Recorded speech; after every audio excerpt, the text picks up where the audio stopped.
Hi అండి. చిన్నపిల్లలకు ఈ విధంగా ఉగ్గు ప్రిపేర్ చేస్తే తిన్నాక కక్కకుండా ఉంటారు. మంచిగా అరుగుతుంది.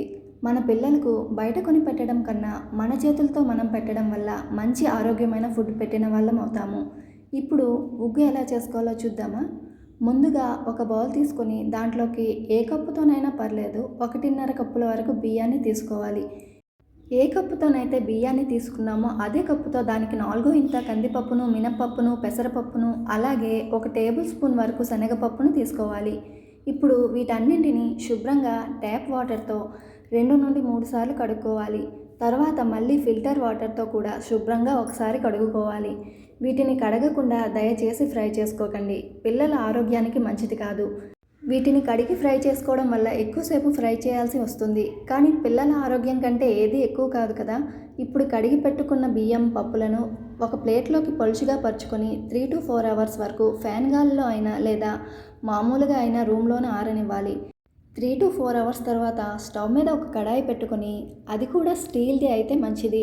ఇప్పుడు ఈ బియ్యం పప్పులన్నింటినీ దాంట్లోకి వేసుకొని నిదానంగా లో ఫ్లేమ్లోనే కలుపుతూ ఫ్రై చేసుకోవాలి. మంటను పెంచి ఫ్రై చేసుకుంటే లోపల వరకు మంచిగా వేగవని గుర్తుంచుకోండి. అలానే మాడిపోతాయి కూడా.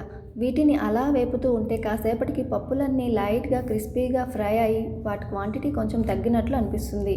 అప్పుడు అందులోకి మనం 1 స్పూన్ వరకు జీలకర్ర వేసుకోవాలి.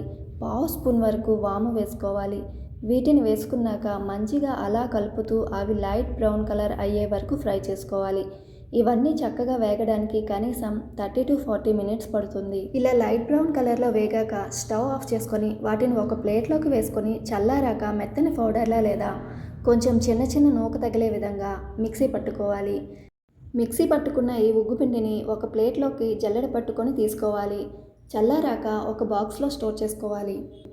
ఇప్పుడు ఒక బౌల్లో కొద్దిగా వాటర్ తీసుకొని 2 స్పూన్స్ వరకు ఉగ్గుపిండిని వేసుకొని ఉండలు లేకుండా స్పూన్తో చక్కగా కలుపుకోవాలి.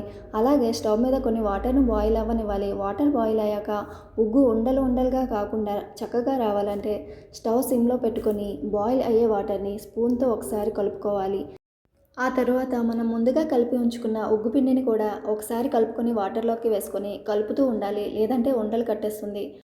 అలా కలుపుతూ కాసేపు ఉడికించుకొని మరీ టైట్ అయ్యే వరకు ఉంచకుండా కొంచెం లూజ్గా ఉండేటప్పుడే స్టవ్ ఆఫ్ చేసుకోవాలి. అంతే, పిల్లలకు ఎంతో ఆరోగ్యకరమైన ఉగ్గు రెడీ. మరిన్ని ఇంట్రెస్టింగ్ వీడియోస్ కోసం ఛానల్ని సబ్స్క్రైబ్ చేసుకోండి. అలాగే లైక్ చేయండి.